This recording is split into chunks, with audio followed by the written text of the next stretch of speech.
What's up, you guys? Sean Ross Sapp here for the official Wrestling Inc. podcast alongside my co-hosts Raj, Giri, and Vince Russo. But let's be real. The star of this podcast is the NASCAR wallpaper in my new office back here. I was telling Raj before the show, it's been a storage room for 15 years, and this is what I get to remodel. But yeah, you all get to look at this NASCAR wallpaper for a couple of weeks. How excited are you about that, Vince? I would never peg you for being a NASCAR guy, bro. Are you really a NASCAR guy? I'm not. I think I've watched NASCAR once in my life, and I'm from Kentucky. So was the wallpaper on sale? It was here when we bought the house. Oh, okay. Yeah. But it could be worse. It could be worse. It could be like I don't know. It might Care Bears or something. But I would almost prefer Care Bears. There's no stigma associated with that. Yeah.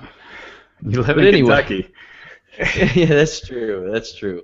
Anyway, this is a big week, guys. A big couple of weeks, really, especially for the site.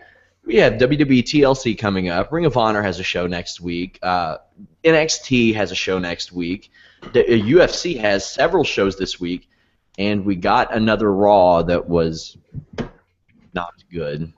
We kicked off with just the biggest cluster in the history of time, really. We had the League of Nations, as if it weren't enough that Sheamus introduced us to a bunch of guys who we already knew on last Monday. He did it again on SmackDown on Thursday, and then they did it again on the recap tonight. But they were joined by the Wyatt family, which got kind of a pop. You didn't know if the Wyatts were somehow turning babyface in the middle of the Dudley Boys feud. You weren't sure, and then the Dudley Boys came out with Tommy Dreamer. They brought Rhino out, who has a beard for the first time in his career, so there's that. And then they were joined by the Usos, Dean Ambrose, and Roman Reigns, which led to a mastodonic 16-man Fatal 4-Way elimination tag match. Vince, is this the creative genius you've been looking for? Well, I got to say this, Sean, I'll be honest with you. I was excited when the Wyatt showed up in the ring. That's what I'm talking about. Because, with the predictability of the WWE, we would have never, ever expected that. So I was really, really excited when I saw that. I'll be honest with you. But then, I just have to be honest again, and I love these guys and they're friends, but it's the whole ECW thing again, which is, come on, guys, it's 15 years later, whatever the fact may be. But the most disappointing thing to me in this whole first segment, Sean, to be honest with you, was what happened to the good old-fashioned heat? We're going into a pay-per-view on Sunday. Now, I understand the pay-per-view business is different. It doesn't exist anymore, but they're still trying to drive their fans or, even non-subscribers to the WWE network. The way you do that is you get heat on the heels. Then we want to see the babyface get their comeuppance. There was no heat on this show. The extent of the heat we got was a Strowman bear hug on Tommy Dreamer. Look at the whole show. That was the extent of the heat.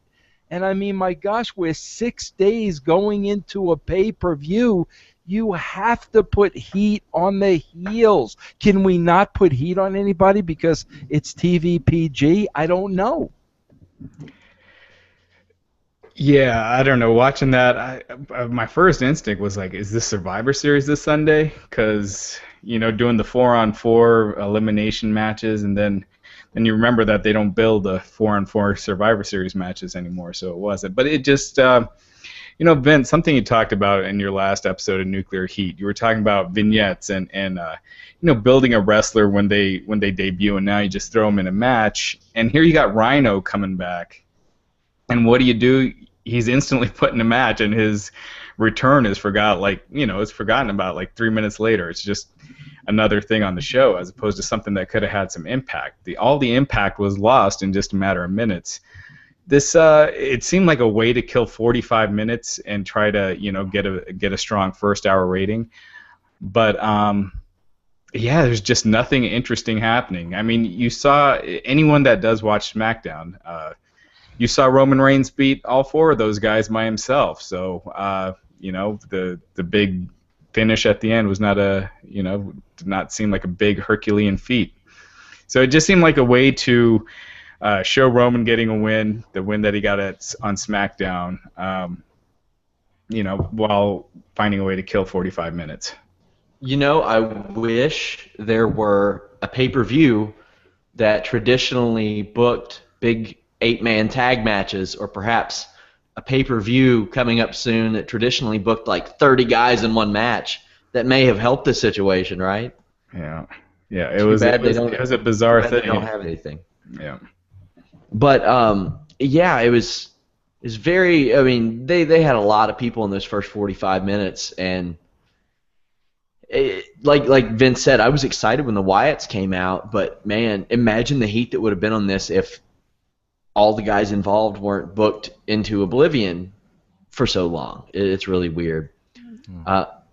Up next, we had a Stardust Titus O'Neil segment. I think these have been kind of entertaining, at least for the brief moment that they're on. We'll get back to that later, but we also had another match, not advertised, nothing planned. Dolph Ziggler came out, and I just literally, the reaction I got was, man, if this is Tyler Breeze that's coming out next, and it was, but luckily he was just ringside, but they did a match with Ziggler and Kevin Owens, went a long time. It was a fine match, but there's no reason for me to care about the match. None at all. Raj, how did you feel about this whole segment? Yeah, as soon as the match started, I found myself just kind of losing attention and just kind of bored. I mean, crowd was terrible too. You've seen Tyler Breeze ringside for pretty much every Dolph Ziggler singles match for the last month and a half. Nothing really happens. You knew Owens was going to win. You could watch two great actors. You could watch like a Pacino and a Leonardo DiCaprio just act out a random scene. It'd be cool to watch once in a while. If they're constantly acting out scenes that aren't a part of a bigger story, then after a while it's like, all right, the acting's good, but what's the point? And you can have these good matches, but ultimately you gotta care a little bit about what's going on. And I just did not care. And this was the first Kevin Owens match that I really found myself just bored. Rod, you just slighted Robert De Niro. You said Pacino and DiCaprio, and I'm sitting here saying, Raj, come on, Pacino, De Niro. Well, you've seen that a few times. Sean, I'm going to tell you something. I'm going to direct this at you, my friend. Mm-hmm. Okay, for a reason, because you're making me look at the show a little differently, which is good, bro. I'm glad about that. You're challenging me. And I'm also like just starting to feel a certain way. Okay, first of all, like about this match, everything Rod said, I don't have to repeat it, but God, man, I'm just starting to feel like we see the same Dolph Ziggler match week after week after week. I mean, honestly, he's selling, he's fighting his way up the ropes. I mean, it's the same match. Him fighting from underneath as an underdog, and then at the end, he loses the match. But I got to tell you, Sean, here's where I want to just have a little bit of a discussion with you. I hear so much about the work of Kevin Owens, and I'm telling you, like, I don't see it. And I really started feeling like every time Kevin Owens has a match, like the internet wrestling community is going to say it's a great match because Kevin Owens is in it. But I've never really seen the guy have a great match. So I didn't even turn away, on this match. And listen, bro, it's the winter meetings in Tennessee, and I'm a huge baseball I know. mark. My Reds are getting rid of everybody. Yeah, and I didn't even flip over because I wanted to watch Owens and Ziggler. This was going to be a great match. And I got to tell you, Sean, I didn't. It's like Rod said, I was very bored in this match, and I got to tell you, there was 3 instances in the match where Owens took a series of rights and lefts to the face, keeping his arms down by his side, and then he turned around like Ziggler didn't even touch him, and he went on the offensive. And I mean, again, I would love someday to really sit down with a Kevin Owens fan during a match for somebody to point out to me what is so great about this guy's work that I'm missing.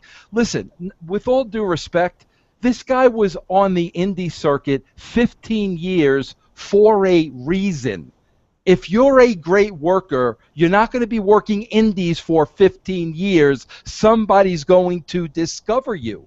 And it's like, again, it's just the more and more I watch his matches, I don't know what everybody's so crazy about. That's just me. Well, he's not had any great matches since about August. He had an excellent match, an excellent couple of matches with Finn Balor, had a few good ones with John Cena, but up on the main roster since he's went full time, it's I don't know, and I can't speak because I'm not a road agent. I don't know if he's limited. I don't know if they say, hey, you can't do this, you can't do that. But if you look back at his matches with Jay Lethal, with El Generico, who is now Sami Zayn, Michael Elgin. I'm not a fan particularly of Davey Richards' work, but he had a great match with Davey Richards once. You'll see it. I mean, it's a little different, and Ring of Honor style is definitely a little different. That's where that comes from, and NXT is more friendly to that type of style. A John Cena pay-per-view match is more friendly to that style because John Cena has been working more like an indie guy in the past year in WWE than anybody else. It's finish, kick out, finish, kick out, finish, kick out. But I mean that's where you get that. But there have been no great Kevin Owens matches since August. I agree with Sean, I got to ask you this because I've never seen any of those matches. I'm just being honest with you. So there's two questions I want to ask. Number one, was he in the same shape then that he was in much worse shape? Okay, then. so much you worse. So you think it's just a question of the way they're booking the matches? I don't know. I mean, it could be. It very well could be. But he was in much worse shape. Like, I mean, he's obviously not in great shape right now. But back then, when I would watch him, I wasn't. It's not that I wasn't a fan of him because his matches were good, but I looked at him as a guy like, how seriously is he taking this if he's in that kind of shape? Mm-hmm. That's how I looked at him back then. Well, I don't know if this match was necessarily bad, as the crowd just did not care, and I think the crowd kind of hurt this match because, I mean, I feel like there was just no reason for it, and it just, even though they don't wrestle every week, it's one of those matches that feel like you've seen it a lot of times. And with Owens and Ambrose, they're involved in this feud, and you would just, you got two guys that are great on the mic. That are different on the mic than the guys on the rest of the roster, and they've just done nothing with this feud. And in a time when they got so much time and a lack of top stars, and they've given them really nothing to make you interested in their feud. So it's been, so I think that's been, that hurt this match, and a lot of Owens matches. There just hasn't been much as far as a storyline or reason to get into it. I'm glad you reminded me about that, Matt. The Dean Ambrose part of it too, Raj, because go 6 days away again. How weak was popcorn and soda in the face? I mean, again, why not let Owens get some heat on Ambrose going into the Ambrose punked him out, and Owens stood there and did nothing. I really don't know what that did for anybody. I guess stale popcorn is pretty indicative of the WWE show of late, right? In Kevin Owens' face, in our face. At least, next up we had a segment that I did like, and I thought it looked really promising on SmackDown too. Neville's backstage, and Neville, and this is another, I will shamelessly plug your Nuclear Heat show. There were some minor vignettes that debuted Neville, but nothing that showed you who he was. There was nothing to say, this is why you should care about this guy. Miz is backstage, and he calls out Neville for that. He's like, you're boring. You look like an elf on a shelf. Let me help you become the next Daniel Bryan. And they had the star of one of the new USA shows, Donnie Dooch or something like that, whatever. He was pretty good, though. I'll give him credit. He was pretty good. I'm interested in seeing where this Neville Miz thing's going because they're trying. They're trying something. Mm-hmm. They recognize that there is nothing that Neville is doing. for casual people. So they're making an effort. Vince, what did you think about this? I agree with you. I saw it on SmackDown, and I thought it was great. No, Sean, I'm always going to applaud with them making an effort. I mean, I really am. That's why the Wyatts up top, I pop for it. That's an effort. This was an effort. So, yeah, I give them, hats off. Let's see where it goes. I will say this, though. This I didn't like. I'm going to jump a little bit ahead of you, Sean, because I know I'll forget. But, my thing is you got to protect each and every one of the talents. You got to protect everybody. If they're a player on your roster and they're on your team, they're all valuable. You got to protect them. Now, one thing I had to throw the red flag on was later on in the night, the Rosebud gimmick. What's the guy's name? Rosebush. Rosebush, that gimmick. Well, listen, I always have to be careful because when I do my podcasting and stuff, the first thing I want to jump all over is Neville's ears.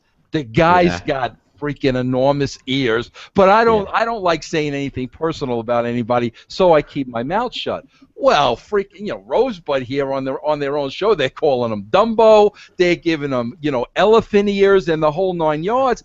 They call him an elf. Yeah, that's all well and good.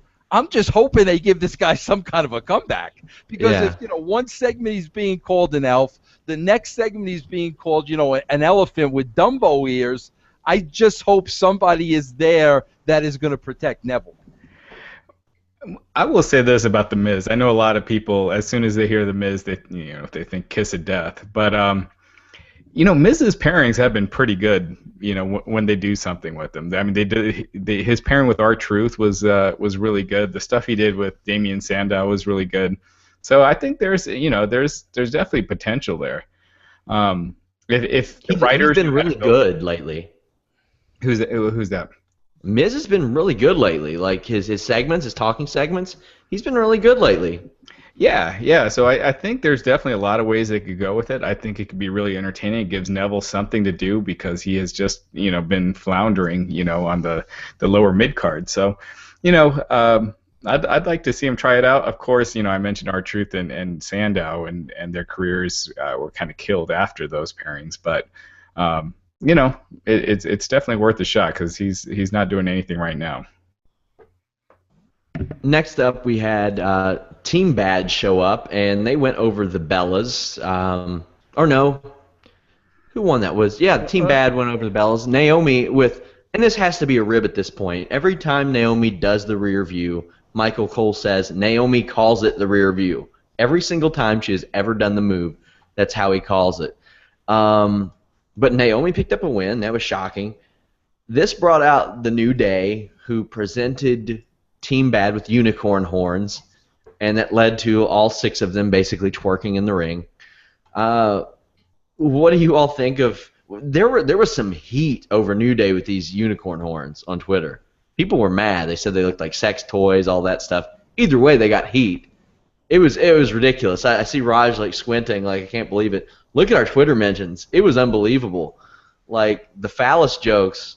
Oh my God, it was insane. But they got heat for that, and imagine that, heels getting heat. That's a good thing.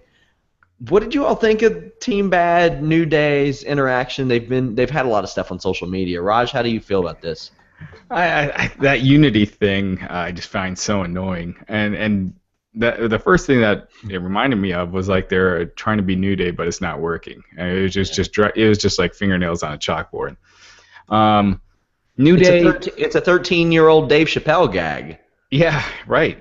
And with the New Day, they got to mix it up. And it's not them. It's the writers. They got to give them more stuff to do outside of just on the way to the ring, whether it's backstage or even doing anything, because they're just doing the same thing, and it's entertaining, but it's redundant, and you already get the feeling that you've seen, you've been there, done that every time they're doing their stuff, even though they're trying to come up with new material.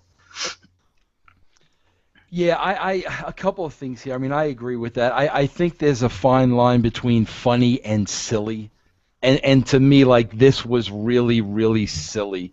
And I think there's a big difference. And yeah, Roger, we talked about this last week. It's the comedy routine, either on the stage or in the ring. They're never in a different environment. And here's another thing I think New Day needs badly. If they're heels, I think they're supposed to be heels. I'm kind of lost here. Because at the end of this match, I didn't know, is Team Bad? Are they heels? Are they baby faces? Was Brie and Alicia the baby? I was so confused. But if New Day is heels, and I think they are, at some point we have to see a mean streak. Like I'm watching a lot of the Attitude Era footage, and I compare them to the New Age Outlaws. And, Brian James and Billy Gunn could go out there and be as entertaining as heck, with the in-ring intros and everything that Brian James did.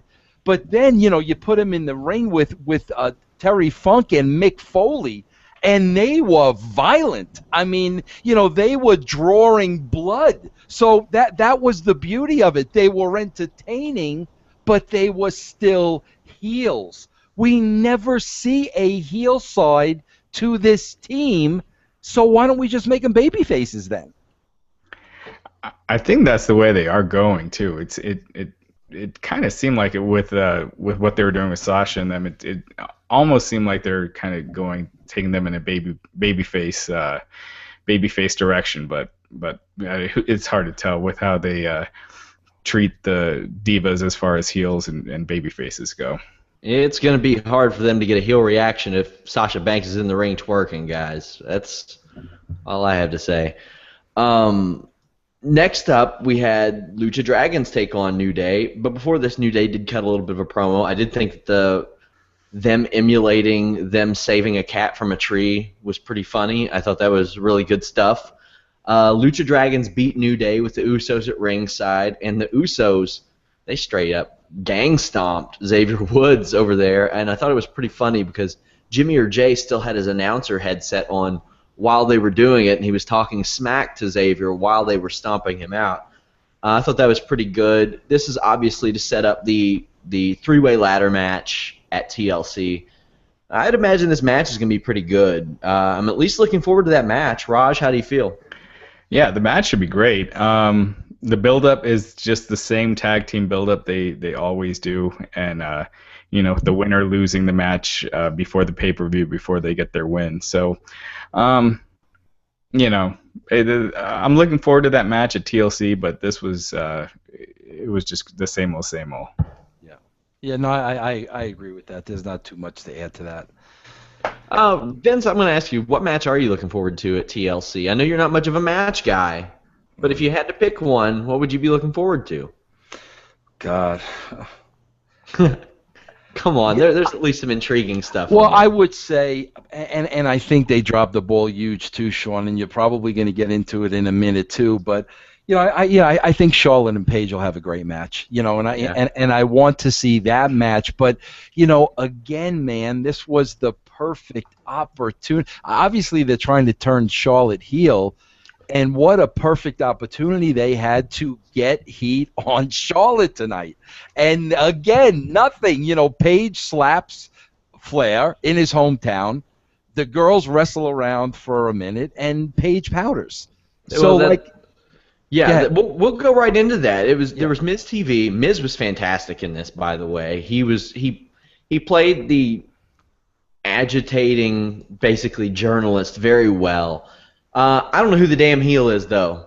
By the way, you all see my beautiful Christmas sweater. It's magnificent.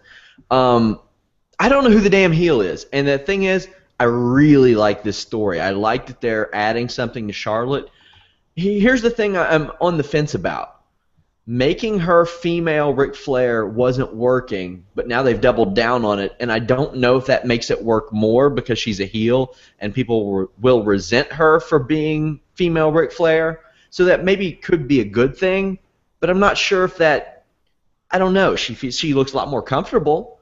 But the thing is, I don't want Paige to become a babyface because of this, because Paige is not a good babyface. She's a fantastic heel, especially when you have Becky Lynch and Sasha Banks there, and Sasha Banks gets babyface reactions all the time. You have those two ready. I'm all for a Charlotte heel turn. I just don't know if it should be at the expense of Paige. But either way, I do like there's an actual story being built now for these girls. Raj? I thought Charlotte's heel turn was way rushed. You've gone from one spot in a match last week to, like acting like she's been heel for months. I would have liked to have seen more of a slow build, as opposed to, one spot in a match and then all of a sudden, like what I just said, basically. It's like, and where are the subtleties to it? It's like there were subtleties last week, and then this week it's Michael Cole saying, "Here comes Charlotte, she's a heel." Right. But that being said, she does seem way more comfortable now. She seems like she fits in this role. So, I thought she did a good job. I just think it was rushed, and I think Ric Flair, his appearances mean nothing now. And if they want her to get over as a heel, she can't have Ric Flair with her. It's fans. Fans are not going to boo Ric Flair now. So you need to move that away and get her away from that. Did you say that they need to leave the memories alone, Raj? That's what I'm saying. Man. And Flair's appearances, they mean nothing now. Nothing. You see Steve Austin, people all the time are like, well, why don't they bring Steve Austin back for special appearances? Well, when he's on the show, it means something. And same as Shawn Michaels, by not being on every week or even like 10 times a year for no reason, it means something. And Flair, Piper, it was kind of becoming the same thing where they're just less and less iconic every time they're on TV because they're just window dressing for no reason. When they're legends and biggest names of the sport, and they're just there for no reason. Yeah, I think I agree with you guys. She's definitely more comfortable, but this was wrestling booking 101, where somebody turns heel one week, and then the next week every characteristic about them is changed, and they're 100%. This had Vince McMahon written all over it. Written all over it. The one thing, though, too, it is confusing, Sean, like you said. I don't know if Paige is the baby. I don't know, but I also wish there would have been some type of representation of Becky in this scene. Again, they totally buried her last week, made her look like an absolute idiot, and, just completely dropped her off the face of the planet this week. And again, I'm just a firm believer in you've got to protect all your talent. I know the angle is her and Paige. I understand that, but I still would have liked to seen her be worked in this some way, shape, or form to help build that character a little bit. Well, I put up a poll on the main page asking people who the heel was. 52% say Paige, 48% say Charlotte. So the viewers don't even know. Mm-hmm. That's a concerning thing when you've had two people that maybe 8 days ago were clear cut. It'd be 100% one way, 0% the other way. That's worrisome. Next up, we had Ryback versus Rusev 2. They had an inset promo where Lana said that she forgave Ryback or Rusev or whoever it was that accidentally hurt her. We saw Rusev do a corkscrew plancha. Good God, that was Ryback. Ryback. Sorry, I was equally as surprised though. And then he did a missile drop kick later. He's asking to be injured. A guy his size doesn't need to be doing it, especially not on Raw. What's the point? It's a nothing match. Save that for a big pay-per-view.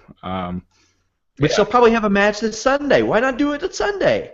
Yeah, so I saw that and I was like, man, that's just stupid. It's impressive, but it's stupid. Yeah. Oh, Lance Storm went off about it too. He was like, that's why you don't have guys that aren't good at that doing things like that, because he's going to get hurt or he's going to get somebody else hurt. The weird thing is like this whole Legion of Nations thing is like when they're in these individual matches, it's like they're not even a group. They're not mentioned. There's no. It's not like back in the day when you had Evolution, where the other guys would be around or, it would be tied in. It seems like a completely separate storyline. when they're not with Sheamus at the beginning of the show. You wouldn't know that Rusev was a part of a group if you're watching this match. Speaking of Rusev, he got super pissed and applied the accolade to Ryback outside of the ring, got a double count out, probably sets up a match for Sunday. We talked about this last week about how Rusev should have just snapped and beat the hell out of Ryback. This kind of was like that, but not to the extent that I think we wanted it. Am I right, Vince? Man, guys, I gotta tell you, some of this stuff, Sean, is just so weird. Yeah. Like, when have you ever seen a heel nice to his girlfriend in the history of wrestling? Has a heel ever been nice to the girl that they're with? Well, I mean, heels don't have to be domestic abusers or anything. They don't have to be domestic abusers, but they're not a heel if they stop in the middle of the match to make sure their fiance is okay. I mean, I think that's a little much. And then the kissing at the end, and here's the problem, Sean. I don't know what to make of a lot of this stuff. Yeah. I mean, again, it's like you just did your poll, 52-48. Okay, what is Rusev? If Rusev stopped the match because his girlfriend was hurt, then he made sure she was okay, then he finished the match, then he gave her, a little kissy poo at the end of the match. Rusev's a babyface. Yeah. I mean, that's every characteristic I just named there was that of a babyface. I don't know what they're after. By the way, I wanted to address this comment on our board. Regarding Paige and Charlotte, somebody said, it's a double turn, guys. Why are you acting like you've never seen one? Because Paige turned heel less than 2 months ago. It's not a double turn. It's confusing. That's what it is. Okay, so back to Vince wanting Rusev to beat Lana. Back to that. I see it. I mean, he's the lovesick guy. I mean, we've seen let's be real. Most of the real-life heels I know are insecure guys who are super jealous when another guy talks to their girlfriend. Rusev, he's kind of shown that before, sort of.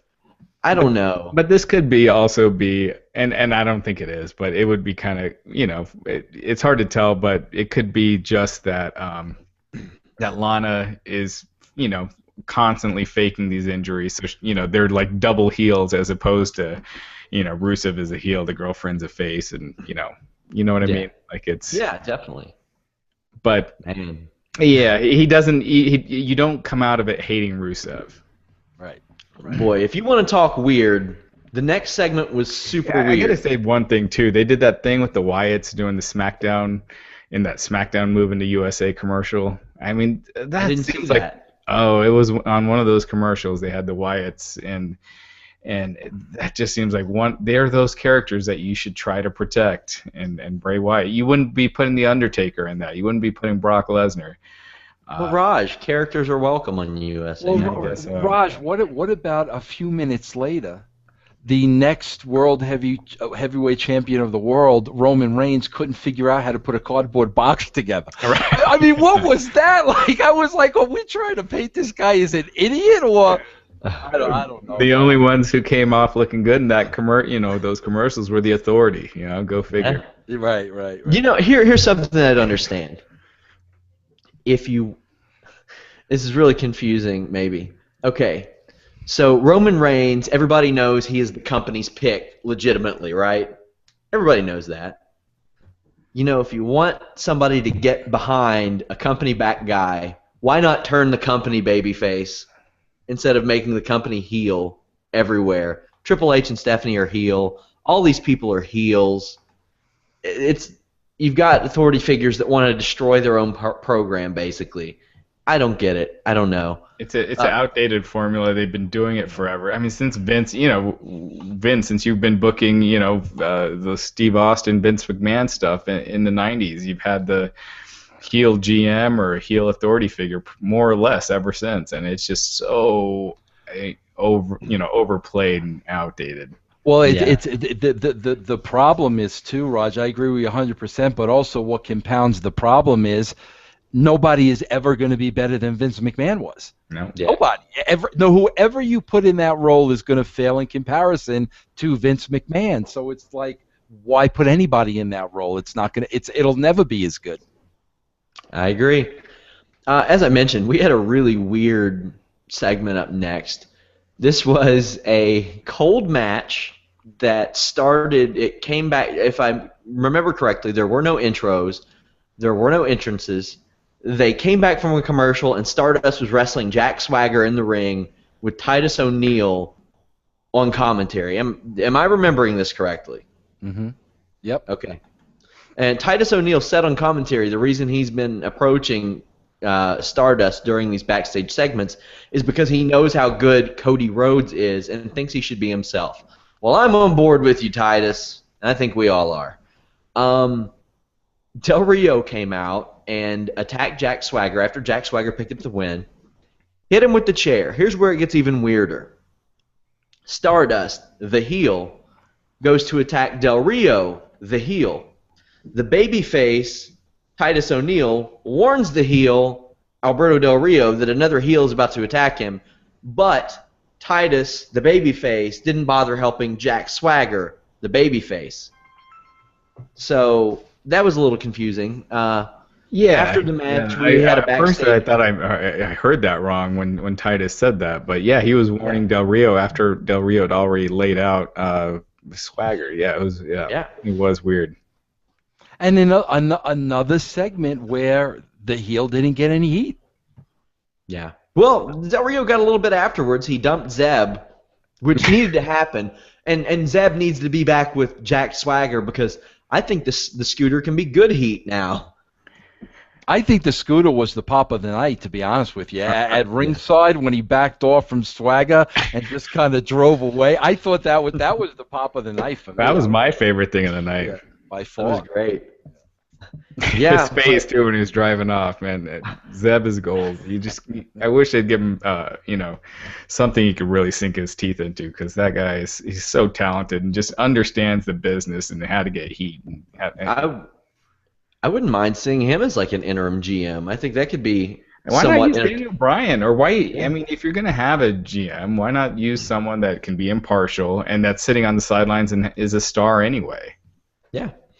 They actually advertised the Kevin Owens, Dean Ambrose thing for SmackDown. Noteworthy only because they actually advertised something for SmackDown. That's cool. Next up was... the thing with wrestling contract signings, it's so weird that you do the contract signing like the day or, a couple days before the match. Shouldn't that be signed like a month ahead of time? Like, what if it doesn't get signed? In real world, if that contract doesn't get signed, then the match is not happening. So right now, the match isn't even official, and it possibly could not happen if it's signed. So I think the whole idea of contract signings is just ridiculous, unless you're going to do it weeks in advance. Kevin Owens has to make weight, Raj, and that's up in the air right now. Yeah. We had Tommy Dreamer, who also might need to make weight, against Braun Strowman, and Braun Strowman obliterated him, as he should have. I think this was good. I mean, Strowman needed to kill a guy, and he killed a guy, and that was fine. Tommy Dreamer just came back last week. Why not kill him in a few weeks? Just get, why he probably won't be around in a few weeks, will he? Yeah, that's true, but you could destroy him next week after you have the match. This just does not make me want to see that match at all. Yeah, they could have wrote him off by doing this, like having Strowman just kill him and then he can't come back type of thing. Or they could have had. I mean, you had everybody out there, so you could have figured out some kind of a finish. You had the Dudleys out there to get involved. You had Rhinos. You had everybody out there to get involved. You could have figured out some kind of finish to actually get Dreamer over, and then just kill the baby faces. I mean, we would have got everybody over. I mean, let Dreamer pull one out of his backside. He's just back, big upset. As the announcers are selling it, here come the Wyatt family, and whether you got to use tables, that's another thing too. Aside from that last spot at the end, we're going into tables, ladders, and chairs, and I mean, I think they should have at least used the ladder for one big spot on this show. There was no ladder used, but I think, like I said, give Dreamer a win. Everybody was out there, and then I would have let the Wyatts leave with a ton of heat. I think you would have got everybody over. Yeah, I feel like when you have Braun Strowman destroy Tommy Dreamer, that should be when Tommy Dreamer is done. Like when, and he's wrestling this Sunday, give him a win, have him lose this Sunday, and then Braun Strowman destroy him next week and write him off. Well, I'm a sucker for table matches, so I'm actually excited for this. I love that. I'm surprised it took them this long to book the Dudleys in a table match, but I love them. So there's that. That match is set for the pay-per-view. It is Rhino, the Dudley Boys, and Tommy Dreamer against the Wyatt family elimination tables match at the pay-per-view. Next up was the standoff, the Roman Reigns Sheamus standoff, which was more like stand-up comedy. It was brutal, guys. It was rough. This segment felt like it went 55 minutes long. It was, and there was not a single Irish potato famine joke made in this. Who wrote this crap? Because they made jokes about. Yeah, go ahead. They made jokes about Sheamus's balls being potatoes and tater tots. This wasn't good. That got over the tater tots. Oh yeah, it got over big. I laughed about the tater tots joke. I did. I thought it was funny, but all I can think about is that WWE is in some big trouble when John Cena's gone. Because if this is the kind of stuff you can expect when Cena's really winding down and taking real time off, then company's in huge trouble. Yeah, that was a couple of things with this. I mean, I hate to say this. I like Roman Reigns. Let me make that clear. I've said it on every show we've done. I like Roman Reigns. This was borderline embarrassing. I mean, this was hard to watch. I felt for the guys watching it. It was really, really that bad. But then again, here's the kicker. We build the entire last week around the Legion of Nations. The Legion of Nations are out at the top of the show in this big 12-man cluster. Where are they at the end when Sheamus is getting his butt kicked? What was the whole point of him getting this Legions of Nations, and we go off the air with him going through a table and those guys nowhere in sight? This is where my frustration comes, because you would think out of 25 or 30 writers, one guy with a set of tater tots would raise his hand and say, by the way, what about the Legion of Nations? Right. I mean, literally, it would. How could you miss that? It would almost seem impossible to miss that. It was like that group, because all those guys were on the show after the first segment, and it was like they didn't exist after that 16-man match. If they're supposed to be a top-level group, for a top heel group, this isn't the way you do it. Well, the way it looks, I mean, obviously, I hope this is what they did. They just basically put this group together until the belt comes off of Sheamus. And then once it comes off of Sheamus, I'm sure these guys will be separated. I hope that's the case, because if it's not, man, God, did they miss a lot of detail tonight. Vince, you think they should take the belt off of Sheamus this Sunday? I think so, absolutely. And listen, they didn't do Roman Reigns any justice tonight. Trust me, with that promo, he came out of tonight's show weaker than he went going into it. Yeah, he got the last thing in, and he put Sheamus through that table, but that promo was just so bad for both individuals. I would not let this go till the Royal Rumble, till next month. I think they'd be nuts. There is no reaction to Sheamus. None. Zero. To let that go another month to try to get more people behind Reigns, God, I think that's a much worse case scenario than just putting the title on him now. I think, obviously you're a big Rocky fan, Vince. Did you see Creed? Loved it. I loved it too. I thought it was absolutely fantastic. But that's how you build a baby face, You look at Creed. I mean, just basic storytelling, but you really, get the audience behind that guy, and I don't see why that's so hard to do. I mean, you could do similar stuff with Reigns that they do in that movie. It's a basic story. They're not changing his character constantly. It's an evolving character, and you just want him to, win at the end. Well, Raj, exactly, which leads us to that's why the 4 guys should have been laying him out at the end. I mean, that would have added to Roman Reigns. He's fighting for, he's coming back, he's not quitting, and they can't stand him down. Where the League of Nations, they're looking at each other like, is this guy for real or what? They can't keep the guy down. That's how you build them. The last spot of Sheamus going through a table, I don't know what that did for Reigns going into this match Sunday night. And they've seen over and over when Reign does those recap promos that it doesn't work. And what do? They do it again here on this Go Home show. It's insulting. It's insane. I mean, you're trying to build this guy, and the one thing that hasn't worked yet, and you go and do it again. It was, just this whole segment. I mean, even the brawl, it just took so long that by the time it got there, you were just like, just end this. Yeah. And they worked hard. They tried to make it. I mean, they worked hard in that brawl, but you just didn't care by that point. You just were waiting to turn the show off. I thought this was a miserable closing segment. They have given up on the last hour of Raw, and it's very obvious. Vince, what would you rate this show? Well, last week I said a 3.5 because I felt they put a little bit more effort into it. I felt they put more effort into it tonight too. I'm going to give them that. But that end left such a bad taste in my mouth. I got to back it off to a 3. Man, I was surprised it got that high. Yeah, I'm like, man, is that a weighted scale or what? Like I said, the fact that in that first segment there was a ray of hope with the Wyatts and the Legion of Doom, whatever the heck they're called. That's the only reason.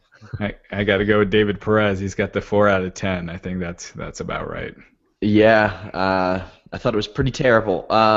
I can't enjoy 3-hour Raws anymore. It's just impossible. It's impossible. Vince, thank you for joining us as always.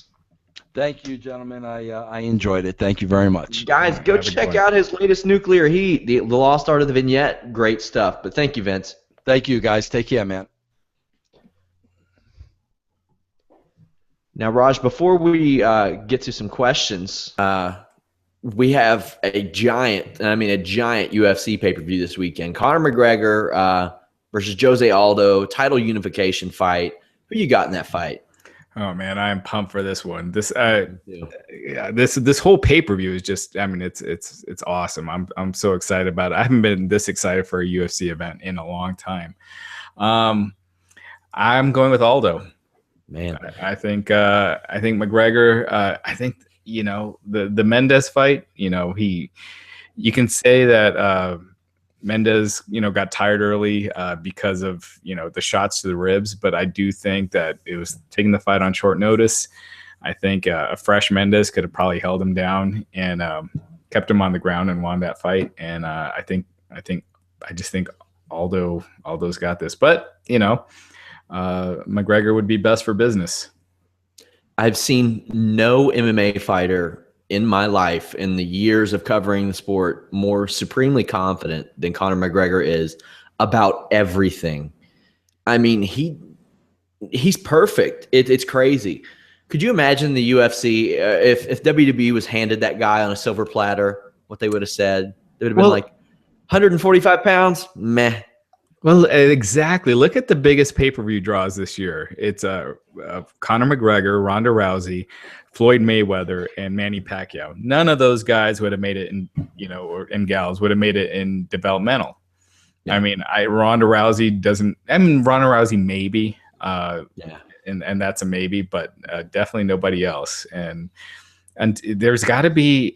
I almost feel like you gotta, if you were to do a cruiserweight division, and make it serious, not where you feed the top stars in the cruiserweight job into the heavyweights, on an episode of Raw, and then they're back to, their cruiserweight feuds. If you took it seriously and let these personalities come out and not treat them like, jokes, you're seeing the personalities that are out there. You don't have to be 265 pounds to have a great personality and to get people interested. But yeah, and Conor McGregor is just, I mean, would you rather see Conor McGregor or Sheamus? You know? Oh, it's not even a contest, man. Oh, and Conor McGregor is just so. It's hard to put. He has the it factor, and he's fantastic. He's really good, and a lot of people were like, "Oh, well, he faced cans and all this stuff." No, guys, he laid waste to Max Holloway, who hasn't lost since. He's won like 6 in a row. Beat Max Holloway, I think, with a torn ACL. Beat Chad Mendez with 80% of his ACL gone, supposedly.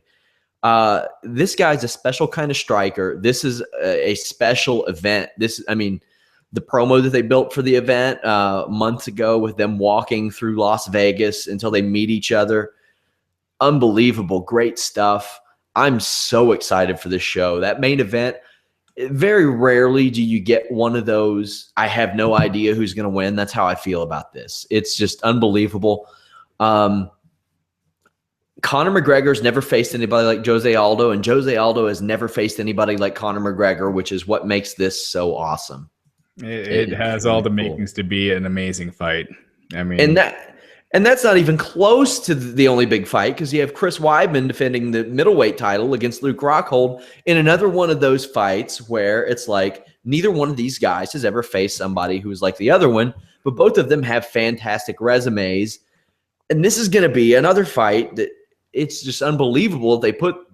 This is a stacked show, Raj. This is one where I could not pick a winner. Like Weidman, Rockhold, I'd lean a little bit towards Rockhold. I think the improvement he's shown over the last couple of years is just tremendous. But man, I'm pumped. I mean, I agree. This is going to be an awesome show. Also, Jacare Romero. Then Friday night on Fox Sports 1, Mendez versus Edgar. The night before that on Fight Pass, Rose Namajunas versus Paige Van Zant. We'll have results of all the shows and things like that. But big UFC week, giant UFC week. As I said, leading into one of the biggest wrestling or most loaded wrestling weeks of the year between WWE, NXT, and Ring of Honor. We'll go to a couple of the questions. Should WWE clear Daniel Bryan before Mania if he's healthy or after? Raj, how do you feel? Oh, absolutely. If he's healthy and he's cleared by all the doctors, then they will. I don't think that's the issue. The issue is, their doctor is saying that he shouldn't wrestle again. And will that change? I don't know. But I still think they can find a role for him, like we were talking about, a general manager or something, because the authority is so done.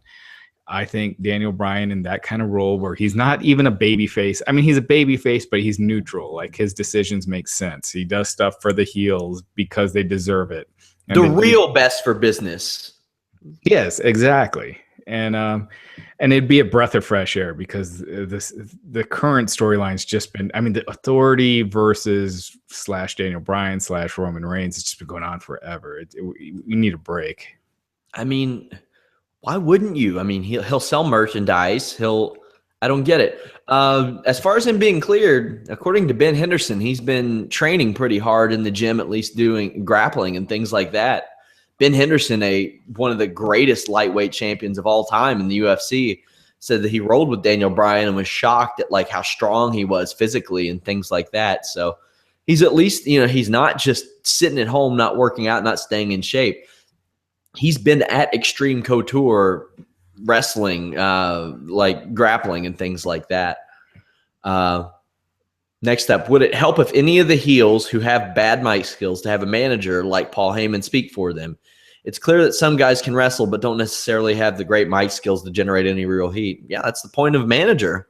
Absolutely. I think Vince just feels like managers are outdated. I've heard a few people say that when on the creative team, when they've suggested, bringing a mouthpiece, that for the most part, Vince finds them outdated. But absolutely, Andre the Giant wasn't great on the mic.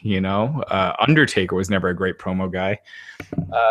You shouldn't have to be great on a great promo guy to be a top guy, and you don't have to be. And having a mouthpiece would definitely help some of these guys out. And Roman Reigns isn't one of those guys. I mean, I'm not saying that he couldn't use a manager. I think pairing him with Paul Heyman would be fantastic if Lesnar ever left. But Reigns can go on the mic. He just needs to keep it short. Keep it short, and also find himself a little bit. And he's not allowed to with how creative works right now. I'd love to see him turn. There's some questions about how we would have booked Reigns or how they should have. He should have turned heel at the Survivor Series. He should be feuding with Dean Ambrose right now. He's just screwed over Dean Ambrose and been given free reign on his promos. Let him sink or swim a little bit. Then you go with John Cena at the Royal Rumble against Reigns, and then build it like Reigns and Lesnar at Mania. That's what they should have done. Related to one of our last questions, do you think the WWE would be foolish enough to clear Daniel Bryan after Mania when they could use him to help build star power before it? Well, here's the thing. If they clear Daniel Bryan before WrestleMania and he's not in a top match, then the crowd might crap on it, and I don't think they want that. Yeah, I mean, they really should have never brought Daniel Bryan back into the Royal Rumble last year. No. I mean, that just destroyed Roman Reigns. I mean, they should have either just announced the next night on Raw that he was coming back, had Daniel Bryan return, but by doing that, they screwed themselves over, and they did it, themselves the year before with Batista. So you don't want that to ruin any plans. So if he can return, you bring him back after the Royal Rumble. Is Sheamus versus Roman Reigns a pay-per-view main event caliber match? No. No, not even close. God, no. I mean, you were talking about this pay-per-view and what to look forward to. There'll probably be some great matches, but they're marquee-wise, as far as names going against each other, there is like nothing on here. Owens versus Ambrose, so they've done nothing to get me excited about it. Meanwhile, they have Finn Balor versus Samoa Joe like a few days later on NXT, and I'm pumped for it. Yeah, that show seems outstanding. And this one is just complete throwaway. Let's see. Is the Roman Reigns experiment actually working? I think as far as crowd reaction, it certainly is. So there's that. I think he is a top guy. I don't think he's the guy, at least not yet. If he were given free reign to work on his own character as opposed to having these writers write for him, who knows? He might get there, but he's not there yet as far as a top guy that you could build a company around. But he should be, in that main event picture. I just think he's miscast right now, and they're trying to make him Steve Austin and Daniel Bryan at the same time. That's not working. Yeah. Do you think this Sunday's tag table match can replicate the days of Dudley's, Edge, and Christian Hardy's? Don't know if they mean the tables or the ladders, but no, I don't think either one can because there's so many limitations. I'm sure they'll be good, but I don't think they can replicate that type of stuff. These guys are so much older now. I think it'll be a good match, but it's not going to be one that we'll be talking about a month from now.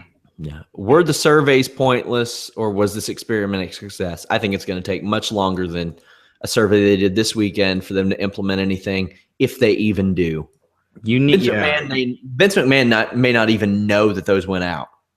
Yeah, I mean, you need systematic changes, starting from the creative team to the format, to the show being 3 hours. I mean, how are you ever going to get new fans for a show that's 3 hours unless you have a hot 3-hour show every week? Because I'm a Game of Thrones fan. I just started watching Walking Dead. I'm already into it. But if Walking Dead was 3 hours, I'm not going to put on that show. And if I do, it has to get me from the beginning. How are you going to get new fans when you got a 3-hour average show that's kind of boring? That's pretty boring in a lot of parts.